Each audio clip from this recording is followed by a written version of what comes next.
The Dobbin House was built in 1776 by the Reverend Alexander Dobbin. Today, it is the oldest standing structure in the borough of Gettysburg.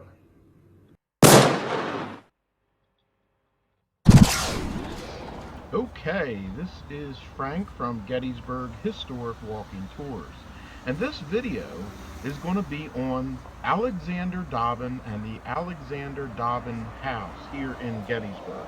Before I start Alexander Dobbin, I want to clear up some misinformation that has been heard over the years about the Dobbin House. The Dobbin House was not built by the Reverend Alexander Dobbin. It was actually built by a man named David Dunwoody, who was a builder.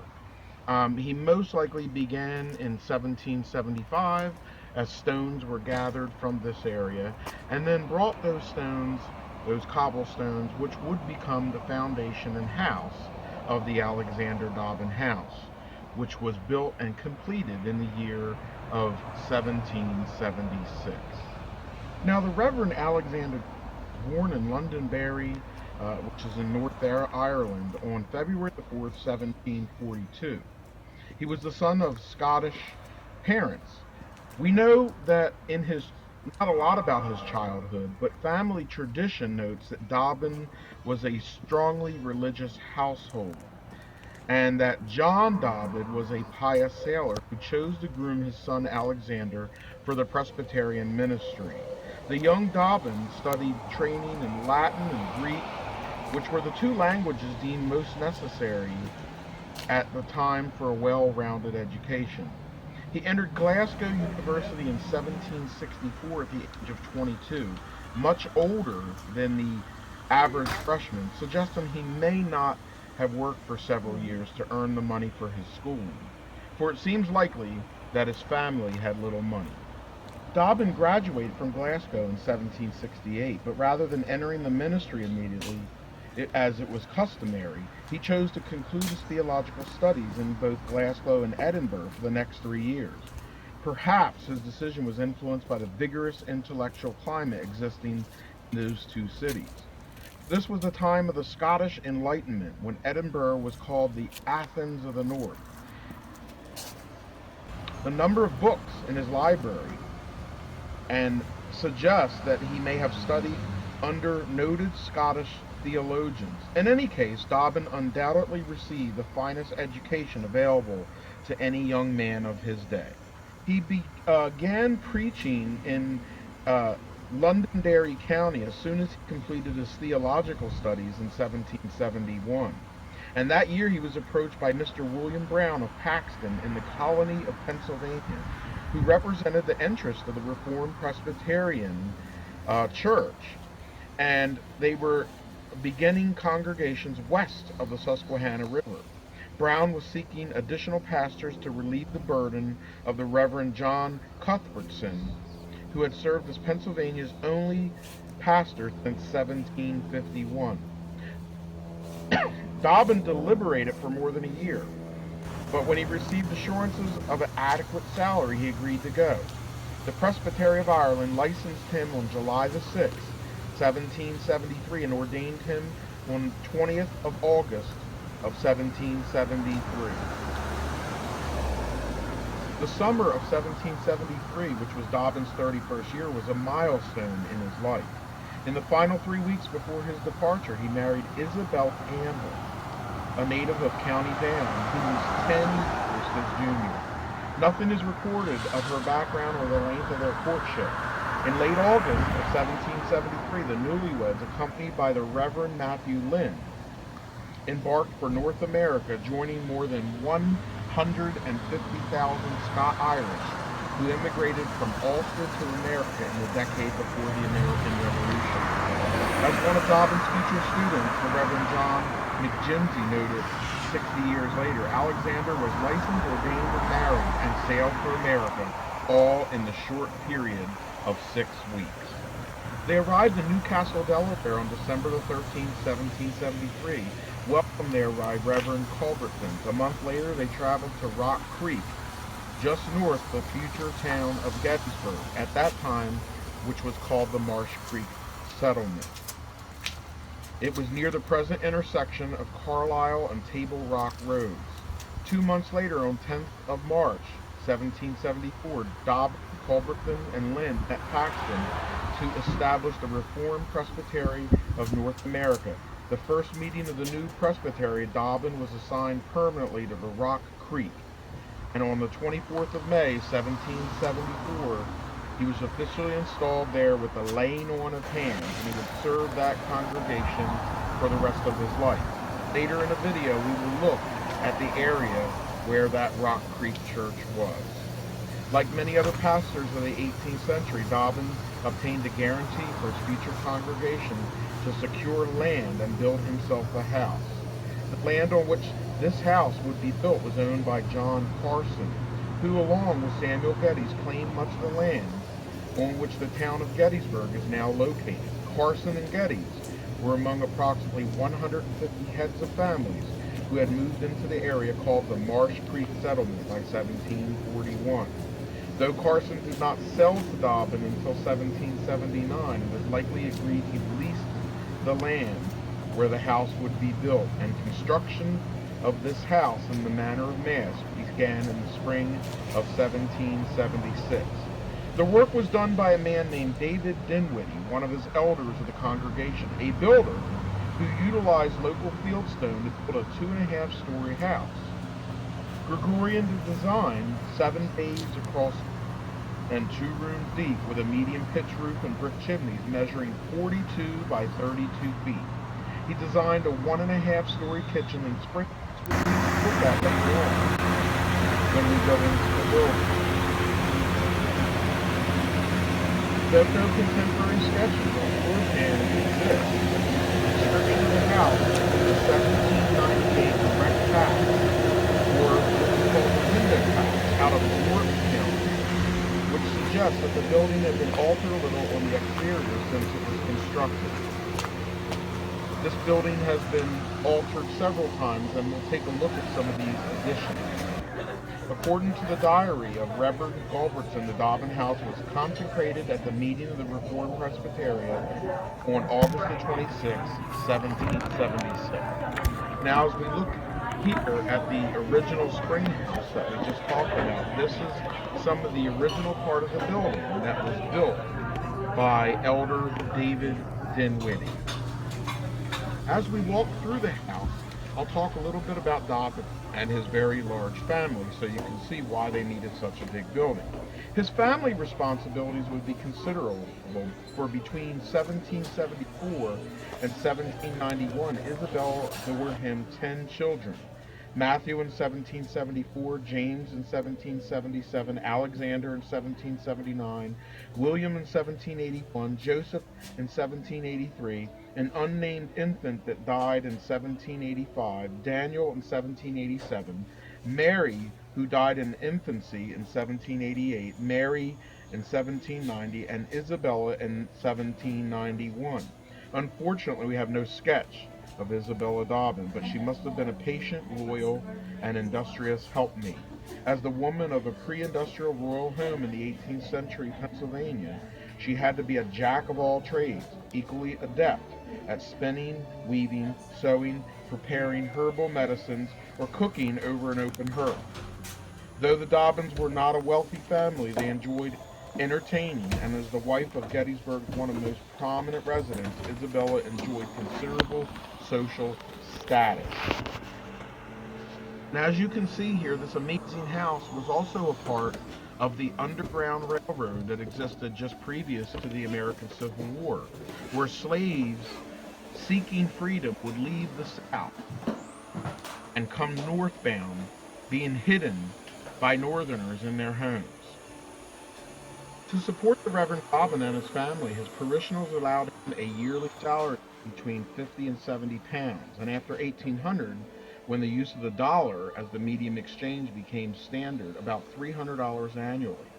Though this would roughly translate into a salary of between $15,000 and $20,000 a year now, it was barely enough to manage expenses. Moreover, this amount did not reflect the actual amount he received cash in hand, for many of the congregation paid their share of the minister's wage in produce or labor.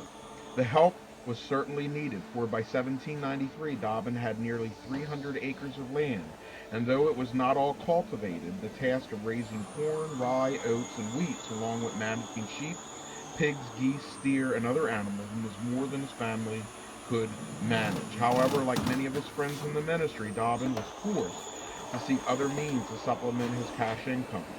Consequently, at some time during the mid-1780s, Gettysburg learned pastor chose to open a classical academy school in the house. He continued as the pastor of the Old Hill Church and took his academy school for extra income. The last decade of Dobbin's life saw considerable changes at home. Even while he was now established as a major figure in both the church and the community, his wife, Isabella, of 27 years old, died on August the 19th, 1800, leaving a household of 12 people without a head mistress. Dobbin's two daughters, Mary and Isabella, were not old enough to assume their mother's responsibility. However, Alexander waited less than 1 year to remarry, and in 1801 he joined hands with 45-year-old Mary Irwin Agnew, the widow of Ensign David Agnew, one of the wealthiest landowners in the county. The Agnews had been members of the Hill Church and were close friends with the Dobbin family, so the transition from Mary to his wife and stepmother was probably an easy one. Though Mary brought considerable legacy with her own from David's estate, she also had 10 children of her own, which just added a greater burden to the Dobbins' already crowded household. Moreover, just a few months later, Let, the Dobbins' black indentured servant, gave birth to two daughters, Becky and Eliza. With perhaps as many as 20 people living in the house at this time, the brick and frame addition to the south side of the house was probably begun shortly afterward in 1801. The roof of the existing 1.5-story kitchen was raised to 2.5 stories, and the 2 rooms and porch were added above it, giving the house its present appearance. All in all, it is unlikely that Let was given that room directly above the kitchen where the museum is now located when we just passed through, separating her from the main house, but giving her easy access by the narrow stairway to the hearth downstairs. At the same time Alexander's household was growing, 3 of his sons, James, William, and Alexander Jr., moved out of the house to set up businesses in the community. For the next 7 years, he lived with his second wife, Mary, and in October of 1808, on the way to church, Reverend Dobbin was stricken with a coughing fit, and he died on June the 1st, 1809. Fast forward about 50-some years to the Battle of Gettysburg on July 1st, 2nd, and 3rd of 1863. In the 2nd Brigade, 2nd Division of the 11th Corps, there was a regiment called 55th Ohio Volunteers, in which monument we are here standing. Now, when you walk around the right side of this monument, it says that these troops here were led forward to a barn on the Dobbin residence, and they were asked to go basically skirmishing on that day toward the Dobbin house, which you can see the roof of just above Tommy's Pizza here in the distance. Now remember, the 11th Corps on July 1st of 1863 were forced back off the northern end of towns and gathered here around Cemetery Hill. They were placed here on the side of the hill, near where the entrance to the Gettysburg National Cemetery is. There was also a barn that I just pointed to there in the distance, and there was skirmishing that were coming out. As they arrived at 2:20 on July 1st, they were skirmishing with the enemy in that barn, which was originally part of the Dobbin property and later transferred to another family. So at that point, they were led forward from this position, and we're going to walk it now. And I'm showing some old photographs from the 1960s of the monument when there used to be houses that sat right here. Well, anyway, As you can see marked here on the map where the position of the 55th Ohio was, they marched forward toward the Dobbin property, okay, where you see the X's here, and they were engaged with skirmishers in the barn beyond, to the rear and to the right of the house along Washington Street. Today, that barn is no longer standing, and it is today a part of the Gettysburg Hospital. The empty parking lot of the Gettysburg Medical Building is where the barn once stood, and where these troops were engaged on July 1st, 1863 at approximately 2:20 in the afternoon, as they left the safety of the line on East Cemetery Hill and headed venturing into the town, which had been taken over by the Confederate troops. Confederate troops had been throughout the entire town and were moving southward through the town to the edge of the hill. And this whole area became what we call no man's land, which was in between both the Union and the Confederate lines. And from that point of time, there was a lot of sharpshooting going on. And as you can see now, we enter to the parking lot of the Alexander Dobbin house, where a lot of this fighting between Confederate and Union forces and that of the 55th Ohio took place on July 2nd, 1863. And you can imagine a soldier standing here and having bullets whizzing from behind this house and knowing that those shots were coming from a barn that used to be a part of the Alexander Dobbin property. So these soldiers made their way using this house as an obstacle. Their commanding officer must have yelled out "obstacle" and moved around the obstacle, which was the house, and then back toward the barn, which today would be located at the Gettysburg Hospital site on Washington Street. And we're going to take a quick walk over there. As you can see, this is the rear of the Dobbin house around 1890, as it must have looked during the Battle of Gettysburg. Now, as we walk up here on South Washington Street, look a little bit toward the left and you'll see the road ahead with the little blue sign that's topped off by a white marker. And again, here's the back of the 1884 edition of the Dobbin house. This house, which was built in 1776 by David Dunwoody, also had additions in 1801 and some more additions in 1884, and then an addition in 1978. So as we're moving here, as we look ahead, you'll see the blue sign there, and you'll see the Gettysburg Hospital in the distance. And at one time, there was a barn, and I'll try to post a picture of that barn, that sat, here it is, the James Pierce Barn, which was owned by the Dobbin at one time, but after Dobbin died and the property was sold off, Confederate sharpshooters were in that barn, which was situated directly in front of where we are standing right now. As the Confederate soldiers at the Pierce Barn, and you can see in this old photo the top of the Dobbin house and the Pierce Barn, that's from an 1865 photograph. As these Confederate soldiers from the Pierce Barn fought back and forth, eventually Union soldiers would take the Pierce Barn and the Dobbin house property before later in the evening retreating back toward East Cemetery Hill. And again, we're walking back here behind the Alexander Dobbin house. We're looking at some of the second and a half floor additions from 1801 here on the southern side of the house, and we just walked from behind the house from the 1884 edition, which the cobblestone is painted white. This also, I want to add, was in the 50s and the 1950s and 60s part of the Gettysburg diorama, which was housed in the historic Alexander Dobbin house. We earlier looked inside the house, so we walked through all these rooms here, and as you see the windows, you can see 6 windows, over 6 windows. That is very common of colonial homes, where you have 6 rectangle windows over 6 more rectangle windows throughout the original structure of the house. And there are also the old uh, bubble glass, the old wavy bubble glass that was used during the American Revolution and even on through the American Civil War.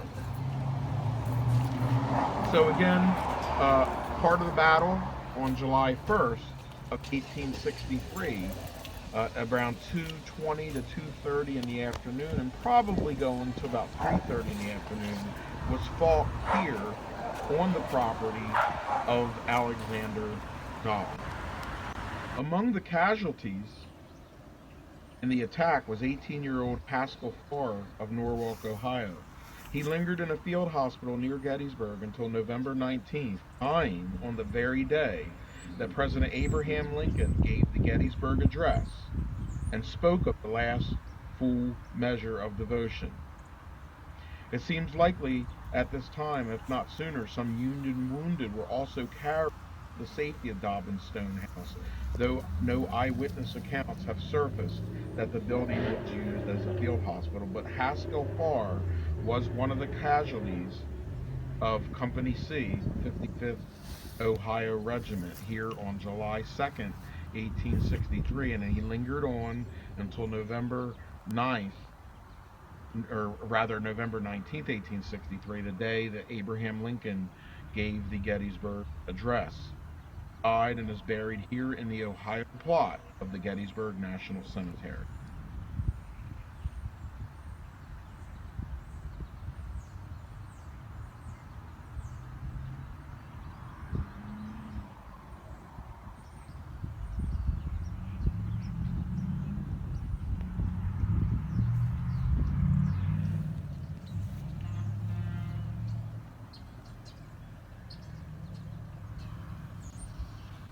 Okay, I am here back in this area off of Union Track Road here in Gettysburg. And in front of me, in this very wet, damp, marshy ground, is one of the best kept secrets of Gettysburg. And this is history that predates the Battle of Gettysburg and goes all the way back into the Revolutionary War era.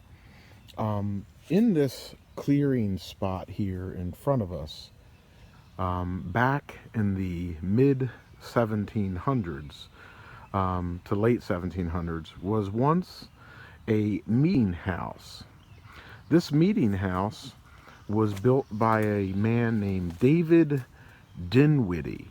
And just over here beyond the trees and the houses is the current modern development of houses, and there's a Dinwiddie Road, a Dinwiddie Court, and so on. But David Dinwiddie was a builder, and David Dinwiddie built a meeting house that would later be used by the Reverend Alexander Dobbin. Now, the meeting house stood here, and it was a Presbyterian meeting house. Actually, here they would meet, and they would actually need to have a metal medallion just to get into the meeting houses, because the Presbyterians were still being persecuted. And there once was a road that actually went over to the Dinwiddie house, which later, during the Battle of Gettysburg, it would be occupied by a man named Charles Yates. And we did a video on the Yates house before.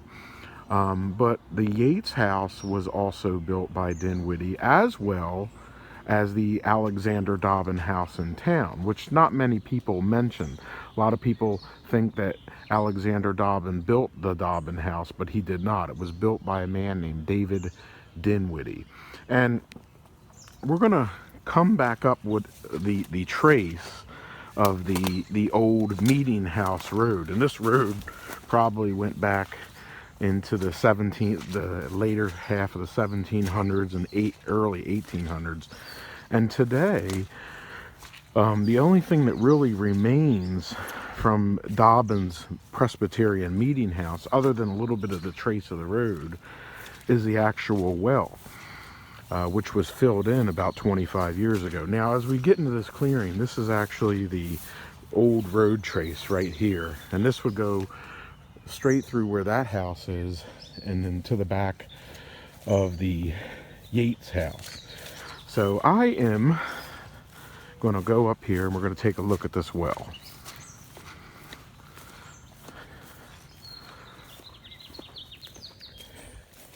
Which is right here.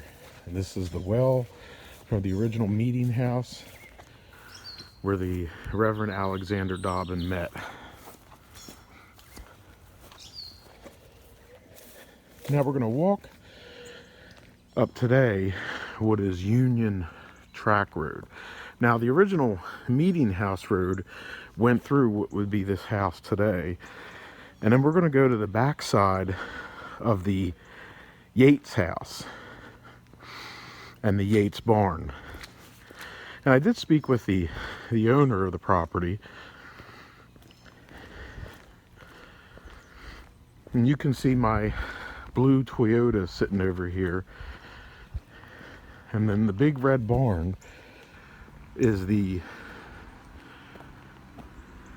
Yates barn, and just behind that would be the Yates house. So this meeting house, this old meeting house, which was used by the Reverend Alexander Dobbin, sat right back here. The well's right there, and then they had a road that cut just to the left side of the barn of Dinwiddie's house, which would later, during the Battle of Gettysburg, be the Charles Yates house. And I'll connect this somehow with a video that I did on the Yates house a few years ago.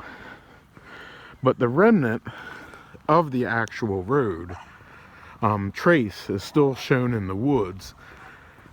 And again, that road would come from this direction, cut right through here, and then just to the left side of the barn. Now in that barn, the owner actually has some of the wood, it looked like chestnut when I was in there looking at it, beams that were part of the old meeting house. Again, some of the, where this fill is here, and just to the left side of the barn is the old meeting house road. So this has been another Secrets of the Battlefield on the old Dobbin meeting house, Dinwiddie house, which would later become the Charles Yates house, here on Gettysburg Historic. Okay, I am here at Lower Marsh Creek Presbyterian Cemetery, and we are looking at the Dobbin plot here, and more specifically the grave here of the Reverend Alexander Dobbin. And of course we know that today the Dobbin House Restaurant and Tavern was once the home, the school, and the inn that the Reverend Alexander Dobbin lived in until he died on June the 1st, 1809. Of course, that inn was in his family. It was a colonial inn that was built around 1776 by a man named David Dinwiddie. Sometimes his name is David Dunwoody, but David Dinwiddie the fifth was the builder of the what is today the Dobbin House Restaurant, and he also built a couple other farms like the Charles Yates House in 1740. But this is the final resting spot of Alexander Dobbin, his children, his wife, here at Lower Marsh Creek Cemetery. Now, Dobbin died on June the 1st, 1809 at the age of 66 years. And of course, his home would, or inn rather, would be in the town of Gettysburg, still is today. And it was the scene of fighting during the 3 days Battle of Gettysburg. On the evening of July 1st, it was captured, as the entire town was captured by the Confederate Army. And then on the 2nd, it had been almost in between the Confederate lines and the Union line up on Cemetery Hill. And of course, after the Battle of Gettysburg, most of the homes in town and probably the original barn of the Dobbin house, which no longer stands, was used as a field hospital. This again is the grave of Alexander Dobbin here at Lower Marsh Creek Presbyterian Cemetery here on Gettysburg Historic Walking Tours. And I am Frank Patrick Marone Jr. Okay, we're back here again at the Dobbin house, and I want to talk a little bit about the transfer of ownership and the history of the house. In July 1866, James Pierce sold the Dobbin house to John Rupp, a close neighbor who owned the tannery on Baltimore Street. Rupp held the property for only 3 years, selling it to Henry W. Heck in 1869. Heck would keep the title for the next 35 years, longer than anyone else, except for Reverend Alexander Dobbin himself. He seems to have been the first one to divide the house for the purpose of renting it to more than one family for a pattern of double and sometimes triple occupancy, which continued during much of the time that he was the landlord. In 1870, Josiah and Martha Sefton moved into the house from Thurmont, Maryland, and remained there for the next 10 to 15 years. Sefton trained as a wagon maker, even ran a produce cart from Gettysburg to Baltimore, and later became a battlefield guide. He and his wife had 8 children. Joining them in the house about the same time were 2 other couples, Frank and Maria Rosensteel and John and Margaret Beck. How long they continued is not certain, but in an interesting coincidence, the 2 women who were sisters-in-law gave birth to daughters just 3 months apart, Jessie Rosensteel and Iva Beck. By the fall of 1888, the Seftons, Rosensteels, and Becks had moved elsewhere, for in that year, Reverend W. Melicothan of Glasgow, Baltimore, visiting the house, he prepared an article for the Reformed Presbyterian and Covenant magazine, noted that the only resident was Mrs. Catherine Johns, the 58-year-old widow of Samuel Johns of Gettysburg, who had died in May of 1887. Mrs. Johns had a small stone house on the Chambersburg Pike. The Reverend Glasgow published his article in the October issue, and in addition to making a number of comments about the Reverend Dobbin in the history of the Reformed Presbyterians in the area, he provided the following description of this house, and this is 1887.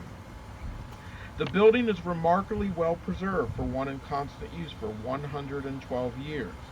The interior is divided into a spacious rooms, which we'll take a look at again, which may have been seen in the wooden pegs in the walls, the traces of shelves and bookcases in the library of Mr. Dobbin, and where the seats were in the auditorium. Every room has an immense fireplace and a mantel as high as the ordinary person can reach. In some of the walls it is made into a large cavern covered with iron to keep out the dampness.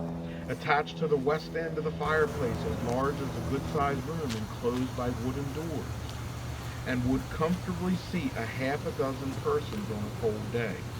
In one of the back window frames, a hostile bullet is embedded, which was intended for a person appearing at the window during the Battle of Gettysburg on July 1st, 2nd, and 3rd of 1863.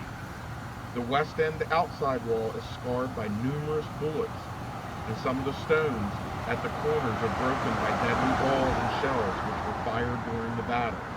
At the very point of the outside gate on the east are yet plainly preserved the characters A.D. 1776. Mrs. Johns continued to live in the Dobbin house until her death in December of 1906. She was remembered by her friend Emma Eckenberg as one held in high respect by many friends. It is not hard to imagine that some went out of the help went to Miss Louisa Patterson Keckler, the 29-year-old widow of William Keckler, who became another tenant with her 3 young children, Belua, Ada, and Grover, in the fall of 1895. Though Louisa could not have known it then, she would not remarry and remained in the house for more than 40 years, leaving it shortly before her death in 1938. Her grandson, Mr. Robert Bishop of Gettysburg, remembered with deep emotion and pride, recalling that in the spite of near poverty, she successfully raised the children and helped put them through college. The Dobbin House changed ownership 3 times. In April 1904, Henry Heck sold the building to William Collins. A year later, Collins transferred the title to Mrs. Kate Hay Nixon of Gettysburg. She bought the house with the understanding that the daughters of the American Revolution might wish to purchase it eventually, for the members thought it would make an excellent museum and a meeting place. These plans, however, fell through, and the property continued in Mrs. Nixon's hands until her death in August of 1938. On August the 28th, 1940, John D. Lippy Jr. of Gettysburg purchased the Dobbin House from Thomas Hay Nixon, Haig's son. A lifelong resident, John was well known as an entertainer and professional magician. He had a strong interest in American history and enjoyed collecting books, documents, furniture, and other items of Americana. According to the article in the Gettysburg Times on May the 3rd, 1941, Mr. Lippy had long conceived the public use for this house, as well as its preservation for many years. After several months of preparation, in which he sought to furnish each room as it may have looked in Dobbin's day, he was now ready to open the Dobbin House Museum. On May 15, 1941, the announcement appeared in the Gettysburg Times. 3 residents of Gettysburg, only 3 surviving, have known to have been born in the historic Dobbin House on Steinberg Avenue, now converted into a public museum. Again, we're here back at the Dick extension of the house. Now, John purchased the building and restored it to its original state, announced that great acceptance, one of the 3 surviving residents who had been born here, will serve her in a white ribbon and front door, officially open the museum this Friday. The Dobbin House Museum continued under Lippy's ownership for the next 13 years.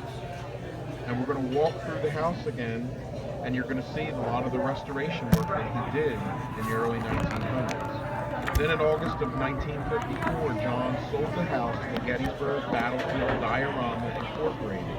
This corporation, conceived by Kurt Heiss of Gettysburg, was going to exhibit more than 3,000 Civil War soldier miniatures, which Heiss and his son Corky had completed.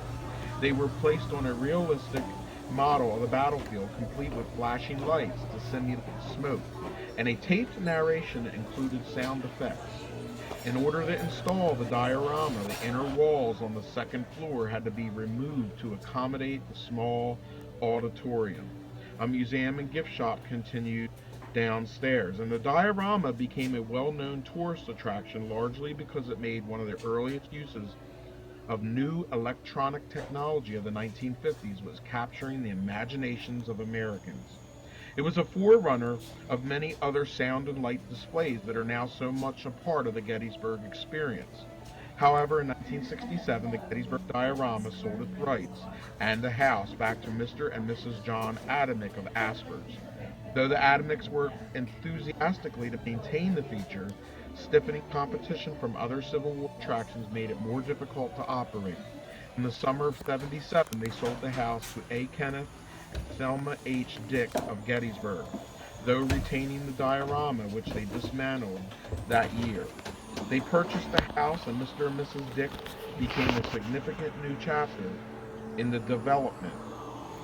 They were also the owners of Fantasyland, a popular children's amusement park, which was located on the Tawnytown Road, not far from the house. Dicks were moved to invest money in the building, and at the urging of their daughter, Jacqueline, who wished to see the building restored to its 17th century appearance, and opened as a period tavern. Though the original exterior of their house remained largely the same, a number of major alterations had taken place on the inside, most notably the removal of several walls. Local contractors Don and Alan Krause began the restoration in the fall of 1977 and immediately encountered 2 major challenges: raising the house 8 inches, since it had sunk after a beam cracked inside, and the eliminating of a quagmire of mud from the shallow basement in order to excavate a cellar deep enough to accommodate what is today's Spring House Tavern. In addition, they had been removed on both floors, had to be replaced. Much of the original woodwork had been damaged or removed, and to restore it, Frank Austerlitz of York was hired to repair or replace windows, shutters, mantels, chair rails, and baseboards that were needed. Though every effort was made at a faithful restoration, a number of compromises were necessary in order to comply with state and federal regulations for a restaurant, including a new kitchen, fire escape, doorway through original wall to provide access to a restaurant. Care was taken to construct these alterations, however, so that they could be removed easily if a future owner wished to do so. The work was completed in the spring of 1978, and the Dobbin House restaurant, as we know it today, opened in May of 1978. Since 1978, Jacqueline White has assumed ownership of the Dobbin House, and in August of '84 completed another major addition to the restaurant on the north side of the building.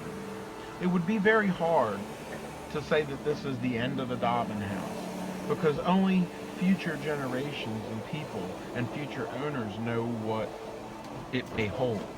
However, it does seem to be the Dobbin House Restaurant and Inn, with its fabulous reputation, is something that will be here for a long, long time. So today, as we've explored the Dobbin House and its building, probably from late 1775 and the spring of 1776, where builder and elder David Dinwiddie began to construct this massive stone house, to throughout its history, through the Battle of Gettysburg in 1863, and then past the Battle of Gettysburg into the 1900s, and now the new century here.